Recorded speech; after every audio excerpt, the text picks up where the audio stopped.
सांगतो, आपलं ते संपदाताई मुंडेचं प्रकरण आहे ना पलटणचं, तर त्याच्यात मला वाटतं मुख्यमंत्री साहेबांनी SIT नियुक्त करायचं ठरवलं. ते कुठपर्यंत प्रोसिजर मला लगेच सांगतात.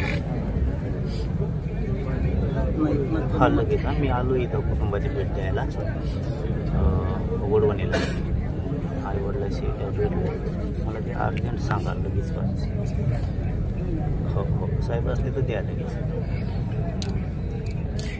ठीक बघा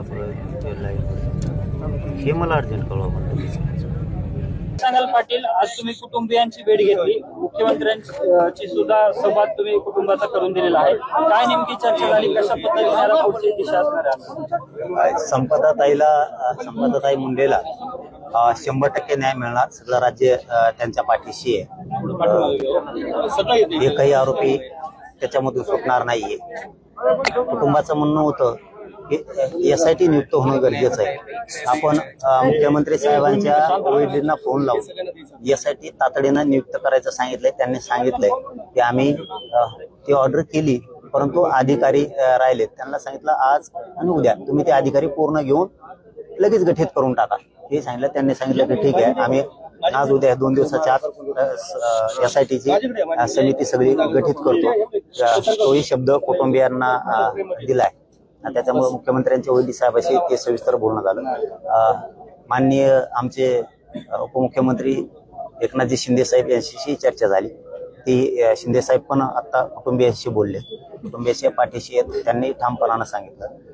गृहराज्यमंत्री आपले शिंदे साहेब, आपले कदम साहेब, योगीजी कदम साहेब यांच्याशी त्या संदर्भात बोलणं झालं. आणि मुख्यमंत्र्यांनी स्वतः याच्यामध्ये ते स्वतः ऍक्टिव्ह आहे मुख्यमंत्री. त्याच्यामुळं या संपदाताईच्या प्रकरणाला 100% न्याय मिळणार. आम्ही सुद्धा सगळे या कुटुंबियाच्या सोबत आहेत. त्यामध्ये दुमत असण्याचं काही कारण नाही. आता प्रकाशदादा सुद्धा इथं होते. सरकार पक्षाच्या वतीनं माजी मंत्री प्रकाशदादा सोळंके साहेब सुद्धा इथं उपस्थित होते.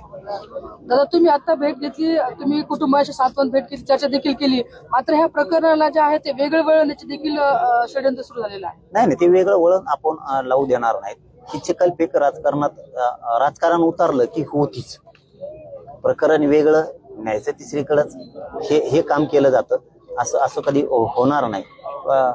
तिथं चालवायचंय का, इकडे घ्यायचंय का, इथं काय असलं तर काय प्रॉब्लेम नाही, कुठं राहिलं तर काय प्रॉब्लेम नाही. आपण निष्ठेने लढायला लागलं ना, कुठं मॅटर राहिलं तरी काय फरक नाही. सगळे राजकारणी येऊन गेले, प्रत्येक राजकारणी येऊन शब्द देऊन जातो असं कुटुंबियांचं सुद्धा मत आहे. काही महिला होत्या, त्यांचं म्हणणं आलं प्रत्येक जण सांत्वन करतो, मात्र आतापर्यंत आम्हाला काहीच हाती लागलेलं नाही. पुढे कशा पद्धतीने तुम्ही यामध्ये लक्ष? नाही, मी आजच घातलं. कोण ताई बोलल्यात तुम्हाला, मला नाही माहिती. राजकारणी काय बोलून गेले हे मलाही माहित नाही. आणि राजकारणाचं कामच ते असतं. आले, शब्द दे, आश्वासन दे, निघून जाय. मी त्यांनी सांगितलेल्या 4 मागण्यातल्या 3 मागण्यापर्यंत त्यांना लगेच नेले. वाटल्यास ते कुटुंबाला बोलून घ्या माझ्या समोर, लगेच नेले. SIT घोषित झाली का नाही झाली ही ताळमेळच होता.